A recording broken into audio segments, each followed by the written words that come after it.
우리 하나님께서 오늘 우리 교회에 주신 말씀은 시편 2편 7절에서 12절까지의 말씀입니다. 앞에 준비되어 있으니까요, 함께 우리 큰 소리로 합독하겠습니다.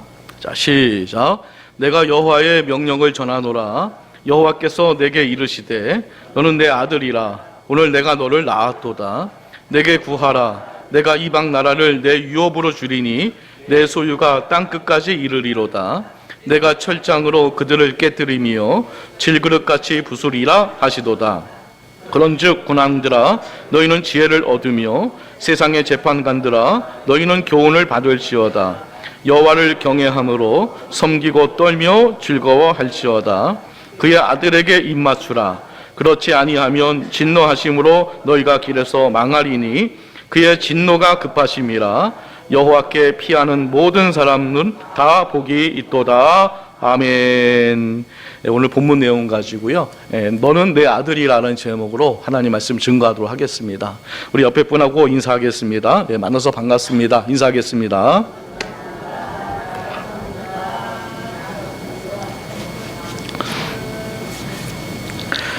아들이 매일 꼴찌만 하니까 더 이상 참지 못한 아버지가 시험 전날 아들을 불렀습니다. 그리고 중대 발표를 하듯 한 가지 제안을 했는데요. 아들아, 네가 만약 꼴찌를 면하면 내가 소원을 하나 들어줄게. 그런데 꼴찌를 하면 너는 더 이상 내 아들이 아니다. 이렇게 말했거든요. 다음날 아들이 시험을 보고 돌아왔습니다. 아버지가 궁금해서 아들에게 물었습니다. 어떻게 됐니? 그랬더니 아들이 이렇게 말합니다. 아저씨 누구세요? 이렇게 하더라고요. 잘난 아들은 국가의 아들이라고 얘기하고요, 돈 잘 버는 아들은 사돈의 아들이고요, 빚진 아들은 내 아들이래요. 그런 말이 있더라고요. 아들을 낳으면 일촌이고요, 아들이 대학 가면 그때부터 사촌이 되는 거고요, 아들이 군대 가면은 팔촌 되고요, 장가 가면 사돈의 팔촌 되는 거고요, 애를 낳으면 동포가 되는 거고요, 이민 가면 해의 동포가 된다는 말이 있습니다. 아버지와 아들이 교회에 갔습니다.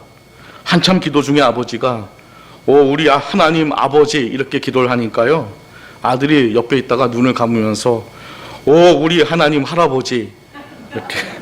그랬더니 아버지가 아들에게 속삭입니다. 아들아, 너도 하나님 아버지라고 하는 거야. 아들이 교회를 휘둥거리면서 아빠한테도 아버지고 나한테도 아버지야? 아이고 그렇지, 우리 아들 똑똑하네. 이제 알았지? 그랬더니 아들이 아버지를 보고 이렇게 말합니다. 그래 알았어 형. 그랬더래요. 자, 우리 옆에 분하고 인사하겠습니다. 우리는 하나님의 자녀입니다. 인사하겠습니다. 우리는 하나님의 자녀입니다. 시편 1편을 지난주까지 봤는데 이제 지지난주까지 봤죠. 그래서 시편 1편은 복 있는 사람이지 않습니까? 굉장히 개인적인 겁니다. 근데 이제 시편 2편으로 딱 넘어오면요, 스케일이 굉장히 커져요. 한 개인이 아니라 열방에 대한 이야기로 굉장히 스케줄이 커집니다. 시편 2편 상반절 그 내용을 좀 살펴보게 되면요, 이방 나라들과 민족들이 기름 부음을 받은 이 그리스도를 대적해서 그의 결박에서 우리가 벗어나겠다라고 이제 선언을 하면서 이제 오늘 본문이 이 시편 2편이 이제 시작이 되거든요. 그러나 여호와께서는 자신이 세운 왕을 거룩한 산 시온에 세우겠다라고 이제 선포를 합니다. 그리고 하나님은 바로 이 시온에 세운 그 왕이 내 아들이라 칭하고요, 내가 낳았다라고 선언을 하십니다. 그리고 그에게 이방 나라들을 유업으로 주사 땅 끝까지 이르게 하고요, 그 대적자들을 철장으로 질그릇같이 부술 것이라고 이제 선포하십니다. 이게 이제 시편 상반절 내용이거든요. 자, 그러면 시편 2편 7절에 나오는 내 아들, 이 내 아들은 누구를 의미하는 것일까? 1차적으로 그것은 다윗의 후손 그 각각의 왕들을 의미합니다.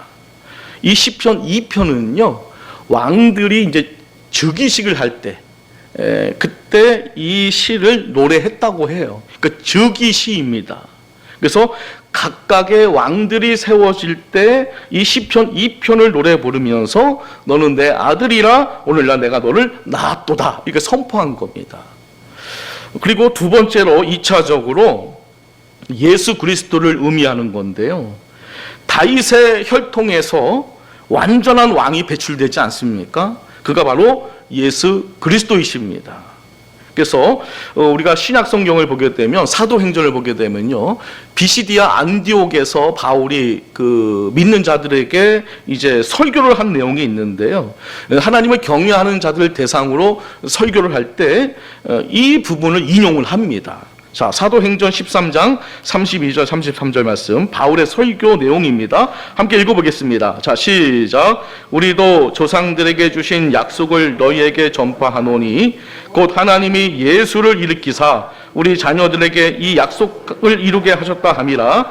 시편 둘째 편에 기록된 바와 같이 너는 내 아들이라 오늘 너를 낳았다 하셨고 라고 하면서 바로 이분이 예수님이다라고 바울이 이제 해석을 해줍니다.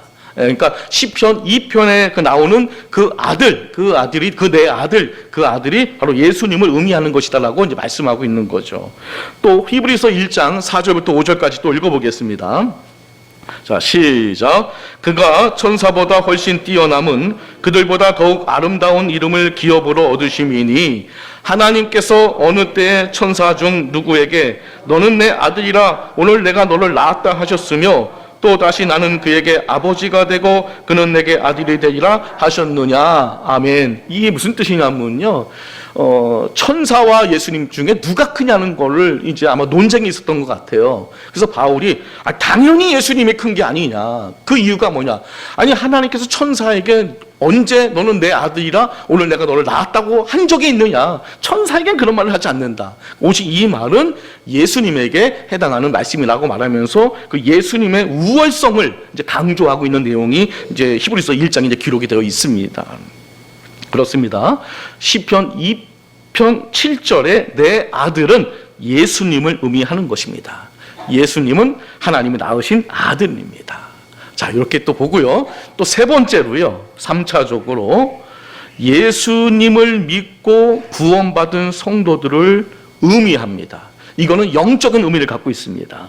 참 놀랍게도요, 하나님께서는 이방인들도 하나님의 아들이 되고 그리스도의 신부가 되는 그 신비를 잘 담아놨습니다.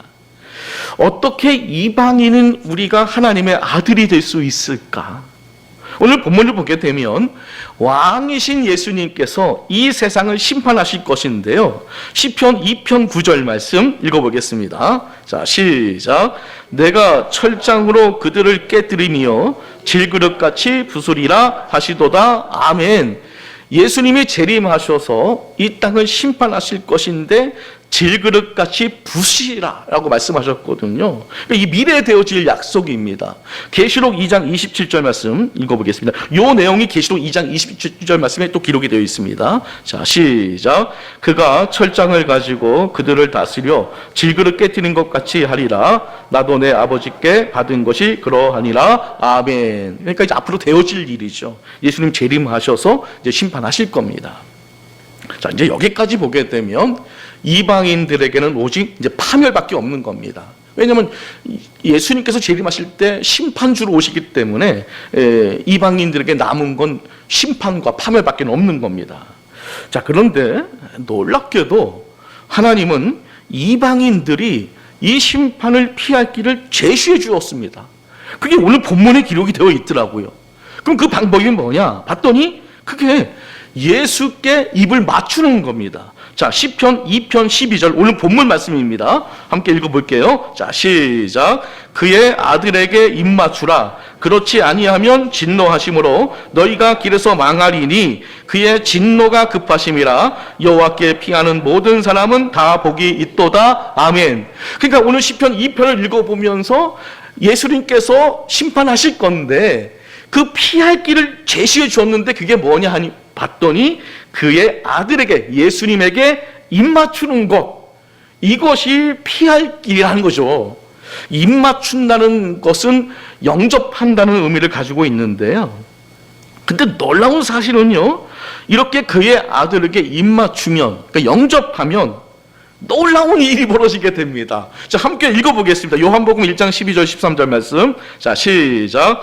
영접하는 자, 곧 그 이름을 믿는 자들에게는 하나님의 자녀가 되는 권세를 주셨으니 이는 혈통으로나 육적으로나 사람의 뜻으로 나지 아니하고 오직 하나님께로부터 난 자들이니라. 아멘. 그러니까 우리가 예수님을 믿으면 지옥 가지 않고 천국 가는 것뿐만 아니라 우리의 어떤 신분의 변화가 생기게 됩니다.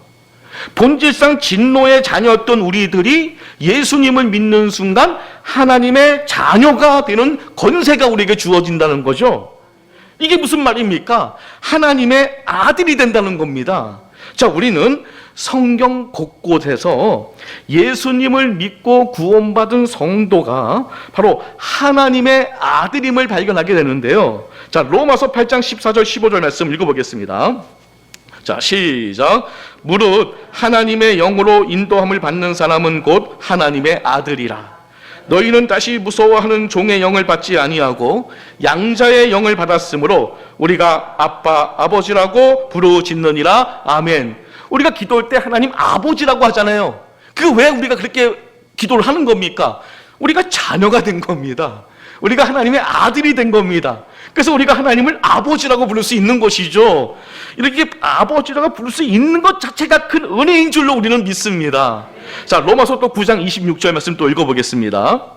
자, 시작. 너희는 내 백성이 아니라 한 그곳에서 그들이 살아계신 하나님의 아들이라 일컬음을 받으리라 함과 같으니라. 아멘. 또 갈라디아서 3장 26절 말씀 또 읽어보겠습니다. 자, 시작. 너희가 다 믿음으로 말미암아 그리스도 예수 안에서 하나님의 아들이 되었으니. 아멘. 믿음으로 말미암아 그리스도 예수 안에서 우리가 하나님의 아들이 되었다는 겁니다. 또 갈라디아서 4장 6절 말씀 또 읽어보겠습니다. 자, 시작. 너희가 아들이므로 하나님이 그 아들의 영을 우리 마음 가운데 보내사 아빠 아버지라 부르게 하셨느니라. 아멘. 그러니까요, 오늘 우리가 읽은 이 시편 2편, 이것은 우리와 깊은 연관이 있는 시라는 겁니다.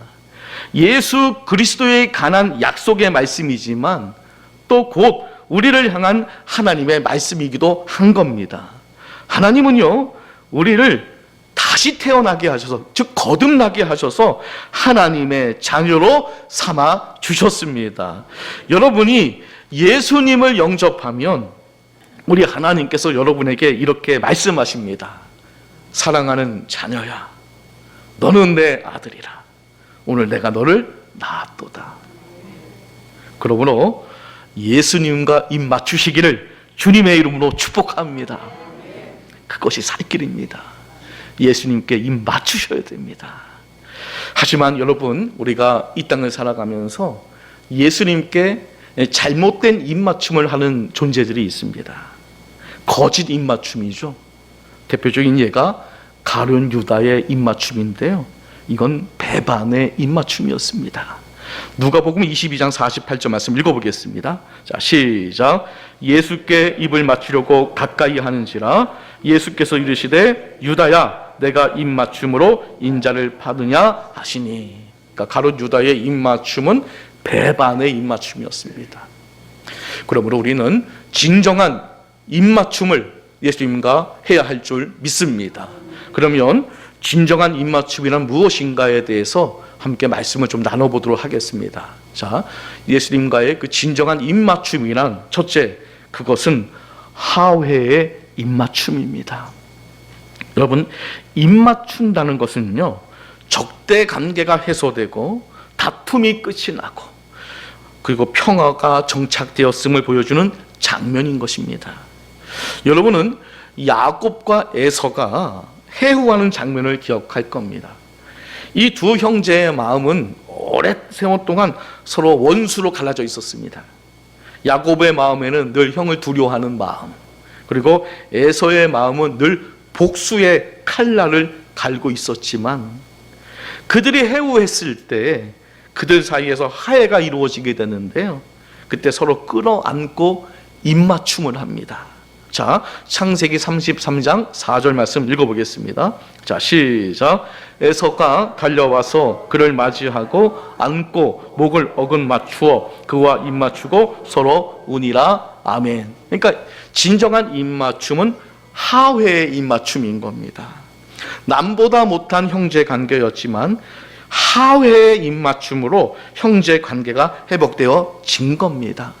마찬가지로 사람들의 마음 속에서의 그 은혜의 첫 번째 역사는 그리스도께서 자기가 죄인들과 화해했다는 것을 증명하기 위하여 죄인들에게 사랑의 입맞춤을 하시는 것입니다. 이게 은혜인 겁니다.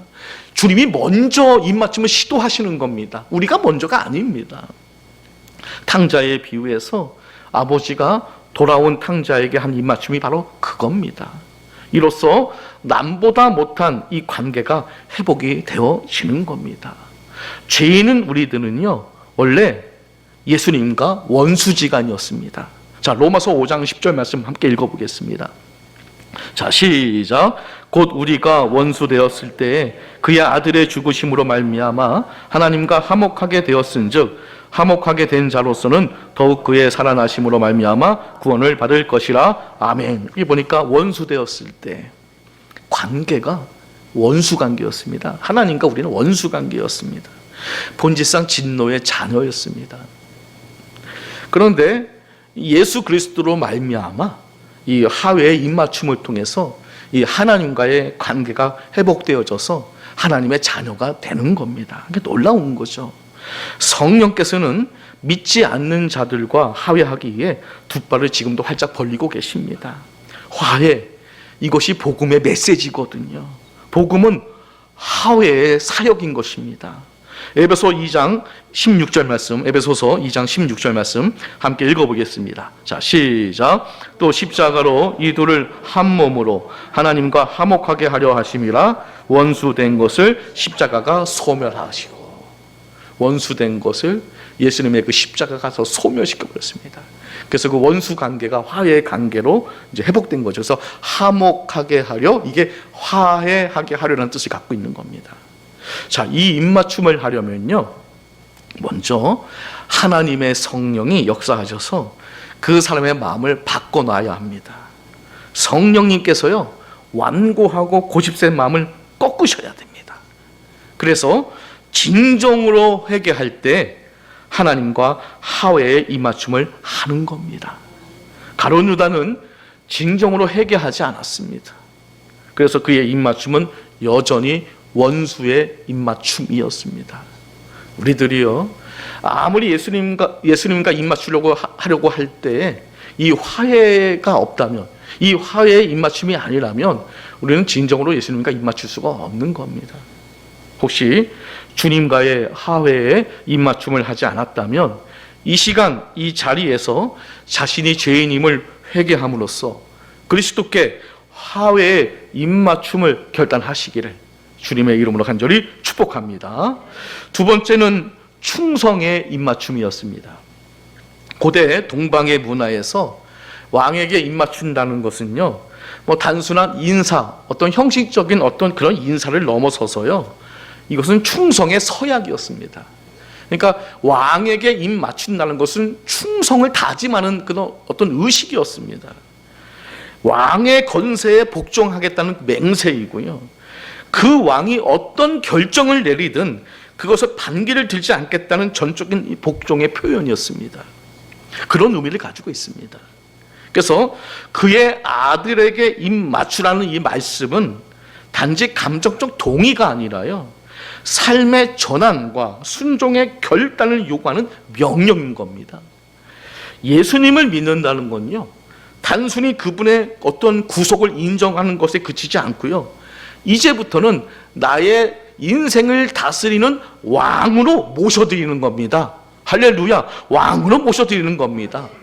왕이신 예수님께 입 맞춘 자는 더 이상 자기 뜻대로 살 수가 없는 겁니다. 왜냐하면 내 안에 왕이 계시기 때문에 그렇습니다. 내 계획과 판단을 왕이신 주님 앞에 다 내려놓고 그분이 명하시는 대로 살아가야 하는 겁니다. 예수님은 우리를 지옥에서 건지신 구세주이실 뿐만 아니라요, 나의 삶 전체를 통치하실 주인인 겁니다. 여러분, 너무 구원을 작게 보지 마십시오. 물론 지옥에서 천국 가는 거 굉장히 중요한 겁니다. 스케일이 큰 겁니다. 그것뿐만 아니라 우리는 전적으로 우리의 삶을 그분께 다 드려야 됩니다. 왜냐하면 그분이 왕이시기 때문에 그렇습니다. 그분은 나의 시간표, 나의 관계, 나의 진로, 나의 말과 행동에 대해 간섭하실 권리가 있으십니다. 왜냐하면 우리가 왕으로 영접했기 때문에 그렇습니다. 그러므로 참된 믿음은 예수님께 구원받는 데 그치지 않고요, 예수님의 통치를 인정하는 삶, 충성과 복종의 삶으로 나가야 할 줄 믿습니다. 이런 충성의 입맞춤을 잘 보여주는 성경 구절이 갈라디아서 2장 20절 말씀에 기록이 되어 있는데요. 자, 함께 읽어보겠습니다. 자, 시작. 내가 그리스도와 함께 십자가에 못 박혔나니 그런즉 이제는 내가 사는 것이 아니요 오직 내 안에 그리스도께서 사시는 것이라. 아멘.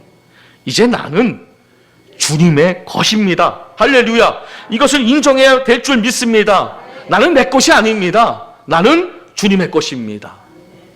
내 모든 삶은 주님의 손에 맡겨진 겁니다. 그러므로 우리는 어떤 일을 결정할 때에도, 또 어떤 관계를 맺을 때에도, 또 어떤 길을 선택할 때에도 먼저 하나님께 여쭤봐야 할 줄 믿습니다. 주님, 왕이신 주님께서 이 길을 원하십니까? 내가 이 길을 가야 되겠습니까? 라고 주님의 허락을 받아야 할 줄 믿습니다. 사랑하는 성도 여러분, 여러분 모두가 예수님께 충성의 입맞춤을 드리시고요, 그분의 말씀에 민감하게 반응하며 왕이신 그리스도의 뜻에 전심으로 순종함으로써 하나님 나라 백성으로서 살아가는 믿음의 성도인들이 다 되시기를 주님의 이름으로 간절히 축복합니다. 세 번째는 사랑의 입맞춤입니다. 입맞춤은 사랑의 표현이죠. 어린 자녀가 부모에게, 신랑이 신부에게, 사랑하는 이에게 서로에게 입맞추는 장면은 사랑의 표현입니다. 깊은 정서적 유대와 헌신의 상징인 겁니다. 우리가 예수님께 드리는 입맞춤, 바로 그것은 우리의 사랑의 고백이 되어야 할 줄 믿습니다. 이런 입맞춤을 한 여인이 있었는데요, 누가복음 7장 36절 말씀 이하에 보게 되면 한 바리새인이 예수님께 식사 대접을 하기에 자기 집으로 초대를 합니다. 근데 그 소식을 듣고 그 동네에 그 죄를 지은 한 여자가 그 집에 예수님께서 앉아 계심을 우리 듣고 향유 담은 옥합을 가지고 와서 예수님 뒤로 이제 발 곁에 서서 울면서 눈물로 그 발을 적시고요, 자기 머리털로 닦고 그 발에 입 맞추고 향유를 부었습니다. 그러니까 발에 입을 맞춘 겁니다. 이에 대해서 주님께서 이렇게 말씀하셨는데요, 누가복음 7장 47절 말씀 함께 읽어보겠습니다. 자, 시작. 이러므로 내가 네게 말하노니 그가 많은 죄가 사하였도다. 이는 그의 사랑함이 많음이라. 사함을 받은 일이 적은 자에게는 적게 사랑하느니라. 아멘. 그러니까 예수님께서 그거는 사랑이었다, 사랑함이 많음이었다라고 이야기해 주고 있습니다.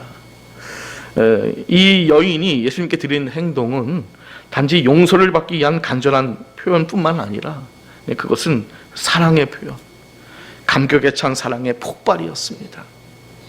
사랑하는 성도 여러분, 오늘 우리는 얼마나 주님을 사랑하고 있습니까? 세상의 것들보다, 또 나의 가족보다, 나의 성공보다, 또 나의 안정보다 주님을 더 사랑하고 있습니까? 베드로가 예수님을 3번 부인하지 않았습니까?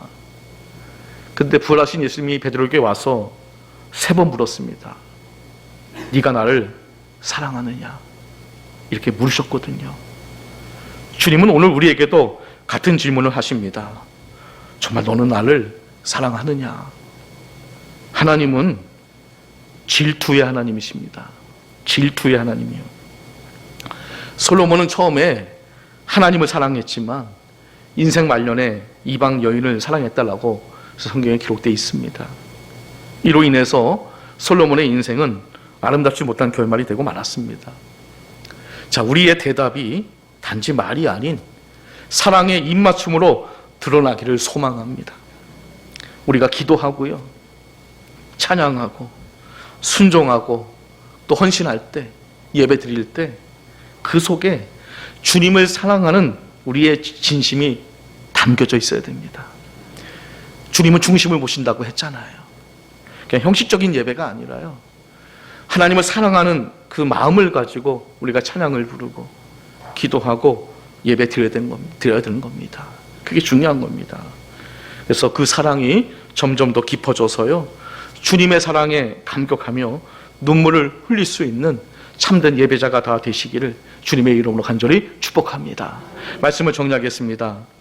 사랑하는 성도 여러분, 시편 2편은 먼 나라의 이야기가 아니고요, 또 장차 올 심판의 이야기라고 해서 나와 관계없는 그런 이야기가 아닙니다. 이 시는 지금을 사는 오늘 우리에게 주시는 초청의 말씀인데요, 하나님은 예수 그리스도를 향해 너는 내 아들이라고 선언하셨고요, 또 그 아들을 영접하는 자에게 하나님의 자녀가 되는 권세를 주셨습니다. 놀랐습니다.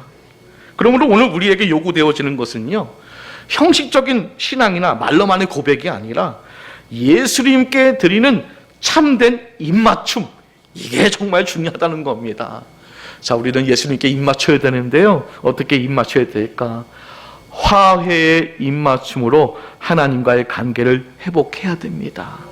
충성의 입맞춤으로 왕이신 주님의 통치를 인정하셔야 됩니다. 사랑의 입맞춤으로 주님을 가장 귀히 여기며 살아가는 삶이 되어야 합니다. 오늘 이 예배 가운데 주님께서 우리 각 사람을 향해 다시 한번 말씀하십니다. 사랑하는 자녀여, 너는 내 아들이다. 이 말씀에 무슨 말씀이 더 필요할까요? 사랑하는 내 아들아. 아니, 이 말 외에 뭐가 더 필요할까요? 이 음성을 들으시고 위로받으시기를 축복합니다. 아직 이 자리에 있는 우리 성도님들 중에서 구원의 확신이 없는 우리 성도님들은 이 은혜에 응답하는 복된 결단이 있으시기를 주님의 이름으로 축복합니다. 오늘 여러분은 유대 왕들이 죽이실 때 들었던 너는 내 아들이라, 오늘날 내가 너를 낳았도다라는 이 말씀이 과거에 이스라엘 왕들에게 선포되었던 그 말씀이 오늘날 예수를 믿고 왕 같은 제사장이 된 우리들에게 그대로 들려지시기를 주님의 이름으로 간절히 축원합니다. 예, 기도하시겠습니다. 우리 함께 우리 통성으로 기도하게 할 때 하의 입맞춤을 회복하게 하옵소서, 충성의 입맞춤을 회복하게 하옵소서, 사랑의 입맞춤을 회복하게 하옵소서. 우리 함께 기도하겠습니다.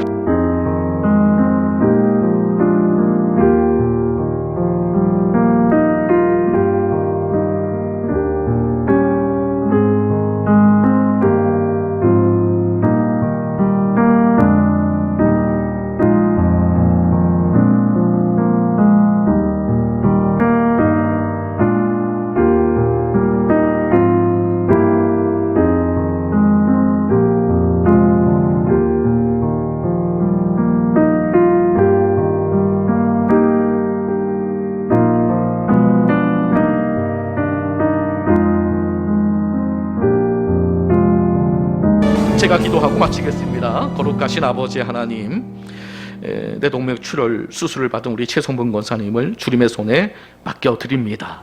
생명의 주관자 되시는 주님께서 출혈을 멈추게 하시고 손상된 모든 신경과 조직을 온전히 회복시켜 주옵소서. 후유증 없이 의식과 몸이 빠르게 회복되게 하시고 치료와 재활의 전 과정 가운데 하나님의 평강으로 덮어 주옵소서. 권사님과 가족들의 마음에 두려운 마음 대신 믿음과 소망을 부어주시고 이 일을 통해 하나님의 살아계심을 증거하는 은혜의 간증이 되게 하여 주옵소서. 오늘 시편 2편의 말씀을 통해 우리를 하나님의 자녀로 부르시는 은혜를 깨닫게 하심에 감사를 드립니다. 예수 그리스도를 영접한 우리에게 너는 내 아들이라 말씀하시는 하나님의 사랑을 마음 깊이 새기게 하옵소서. 우리 주님과 화목하게 하시고 왕이신 예수님의 통치에 순종하며 무엇보다 주님을 사랑하는 삶으로 나아가게 하여 주옵소서.